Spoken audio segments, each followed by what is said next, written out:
اسمهاش صاحبه، دي اسمها واحده مصلحجيه ونقلبها كده شقلب وقلب كده ونرميها في الزباله. انت لافه الطرحه كده ليه؟ وريني كده.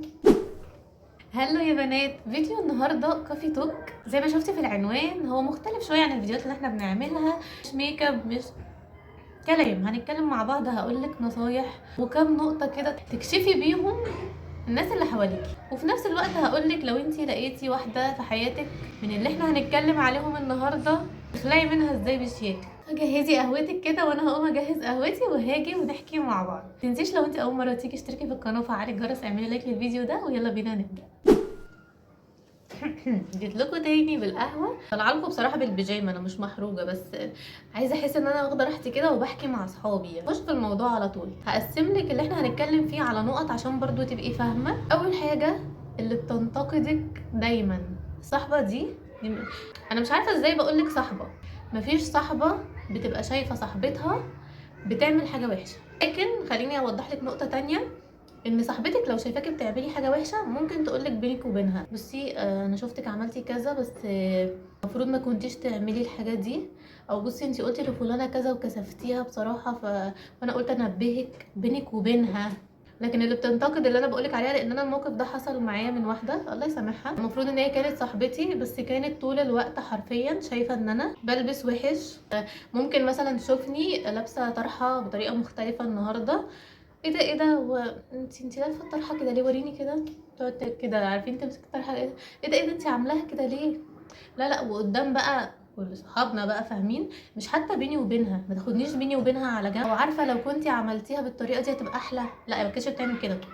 تيجي قدام الناس الحلوه كلهم تقول لي انه انت لافه طرحتك كده ليه مثلا. هتلاقي بقى الشخصيه دي انا متاكده ان هي موجوده معاكي، اعرفي ان دي مش صاحبتك ولا عمرها هتكون صاحبتك ولا بتحبك. اللي بيحبك بيكون عايزك تبقي كويسه، بس مش هنتقدك طول الوقت من غير ما اعرفك ازاي تبقي كويسه. يعني مش هقولك مثلا بديكم مثل على طرحه، عشان والله ده الموقف اللي انا فاكراه وتخيلين. يعني الموضوع ده من سنين، انا لحد دلوقتي فاكره شكلها وهي بتقولي انت لافه الطرحه كده ليه. يعني عايزه برضو اوصل لكم تاثير الكلام على النفس. الكلام زي السهم فعلا، لما بيطلع ممكن تاذي اللي قدامك وانت مش واخده بالك.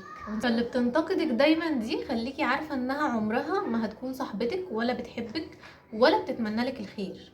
ليه؟ وده بيرتبط بقى بالنقطه اللي جايه. بصي عليها كده وانت بتعملي حاجه حلوه، بصي عليها وبصي في عينيها وانت جالك خبر حلو، عملتي في حاجه ونجحتي فيها، جبتي درجه حلوه، ذاكرتي حاجه معينه وبقيتي شاطره فيها، عملتي مشروع نفسك تعملي، بصي في عينيها هتلاقيها ولا بتفرح لك، مش هتكون فرحانه خالص ان انت عملتي الحاجه دي. صاحبه لما تكونش فرحانه لصاحبتها عمرها ما هتكون بتحبها. ما هو يعني انا صاحبه ازاي؟ انا صاحبتك ازاي ان انا اقولك ايوه برافو يلا كملي انت عملتيها حلوه قوي بس المره الجايه ان شاء الله هتعمليها احسن.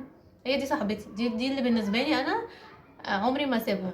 لكن اللي هي تتجاهل النجاح، في ناس على فكره بيتجاهلوا. يعني لو انت نجحتي في حاجه معينه بيعملوا نفسهم مش واخدين بالهم، دول مش صحابي، ما ينفعش اقول عليهم صحابي واطلعهم من الدايره فورا، من دايرتي. في حاجة تانية مهمة جدا، وهي ان انتي معلش يا جماعة الشارع زحمة دوشة، استحملوني لحد ما اجيب مايك ان شاء الله. وهو انه هي بصي كده عليها، لو حد قالك كلمة حلوة على لبسك، كلمة حلوة على شكلك، كلمة حلوة عليكي، كلمة حلوة من وراكي، هتلاقيها هي متضايقة، هي مش عاجبها، وهتلاقيها ان هي بتحاول تلفت النظر، هتلاقيها ان هي بتحاول برضو تلغوش على الكلام الحلو اللي بيتقال عليكي. هي مش عايزة تسمعه ومش عايزة يبدأ الكلام الحلو عليكي يكبر. يعني ما انا فلانة هتقول عليا مثلا دي مروة والله كويسة وأمورة وشاطرة فالتانية هترد عليها والله دي محترمة انا بحبها. هي مش عايزة الدايرة توسع في الكلام، هي عايزة تقطم الكلام ونلغوش على اللي بيتقال علشان هي مش عايزة تسمع الحاجة الحلوة دي عنك. فدي لو موجودة في حياتك ابوس ايديكي ما ينفعش تبقى موجودة في حياتك. انا صاحبتي لو حد قال عليها كلمة حلوة ايوه وتفرح وتيجي تقول لي ده فلان قال كده وانا رديت قلت كذا، انا برضو ما بعتبرهاش صاحبه خالص. اللي هي تيجي تقول لك ده انت عارفه فلانه قالت عليكي كذا، انت ازاي اصلا اديتي فلانه دي فرصه ان هي تتكلم عنها؟ مش بمعنى ان هي مثلا فلانه دي جت تتكلم مع صاحبتي فصاحبتي قطبت معاها الكلام، فلانه دي المفروض تبقى عارفه ان صاحبتي دي مش هتسمح لها ان هي تتكلم عني، مش هتسمح لها ان هي تتكلم عني بطريقه وحشه، فهي من الاول مش هتتكلم. يعني خليكم عارفين ان احنا عندنا طاقات وكلنا بنحس بطاقات بعض.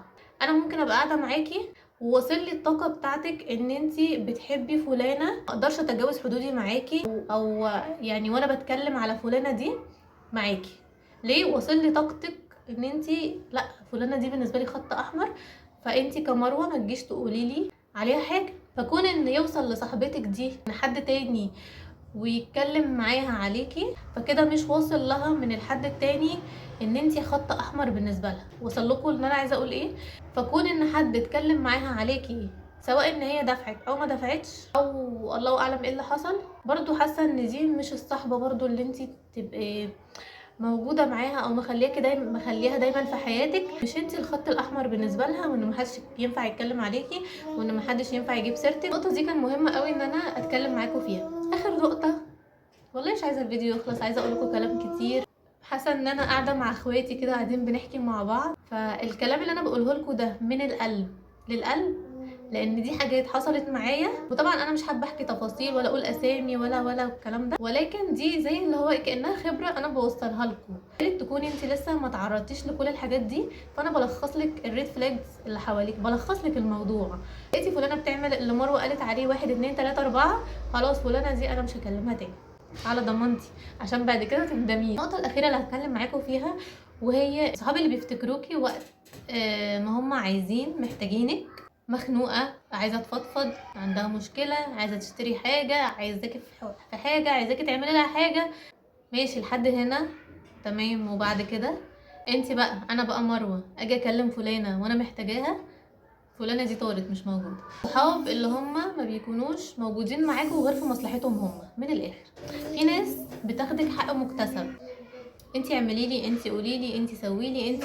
لكن لو العكس حصل، هي مش عايزه، مش قادره تديكي نفس اللي هي بتاخده منك، دي ما اسمهاش صح، دي اسمها واحده مصلحجيه ونقلبها كده شقلب وقلب كده ونرميها في الزباله. اقول لك تعملي ايه بقى مع الصحاب دول، او اللي هم الفيك صحاب لو موجودين في حياتك، تعملي ايه؟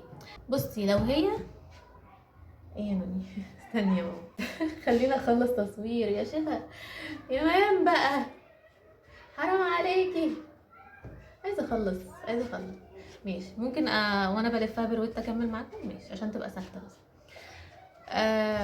المهم تعملي ايه لو هي معاكي في المدرسه، معاكي في الشغل بالذات. بلاش تعملي مشكله وانتي مش صاحبه، وانتي قلتي وانتي عملتي. ما تقوليش كل حاجه، ما تقوليش، ما تعرفيش، لا، انسحبي بهدوء، اعملي حدود، خلي في حدود. اللي هو انا مش هقولك كل حاجه عني، مش هعرفك كل تفاصيلي، هنقلل كلامنا، او لو ينفع ما يبقاش موجود خالص تمام. لكن لو هي بره الحدود بتاعه المدرسه او بتاعه الشغل او بتاعه يعني حد اللي هو مضطره ان انت تكوني معاه، لو حد مش مضطره لا اقطعي خالص. بس اهم حاجه اتعلمي ان انت تبقي عامله حدود ما بينك وما بين الناس. دي حاجه. الحاجه التانية والمهمه قوي قوي، وهو انك ممكن تستني، مش هيبقى دوشه في الشارع ودوشه هنا، صح؟ كل ما بتخلي دايرتك قليله، كل ما بتبقى جودتها اعلى، كل ما بتلاقي اللي موجودين في الدايره دي ناس بيحبوكي بجد، مصلحتهم على مصلحتك بجد، وصحابك بجد. بلاش اللمه الكدابه. وبس كده يا بنات، ده كان فيديو النهارده، يا رب الفيديو يكون عجبكم. بنصحك من قلبي كاني اختك الكبيره اللي بقولك على اللي المفروض تعمليه. ما يغركوش يا جماعه، انا شكلي صغير بس انا والله كبيره. بحاول ان انا اوصل لكم جزء من الحاجات اللي حصلت معايا، واللي كان نفسي حد يقول لي لا اعملي كذا في الموقف ده. فانا بقول لك انا دلوقتي تعملي ايه في المواقف اللي انا حكيتها لكم. وبس كده، اشوفكم في الفيديو الجاي على خير. متنسيش تعملي اشتراك في القناه لو انت اول مره تيجي، واعملي لايك للفيديو، وانا بعمل برويتا لبنتي. وباي باي.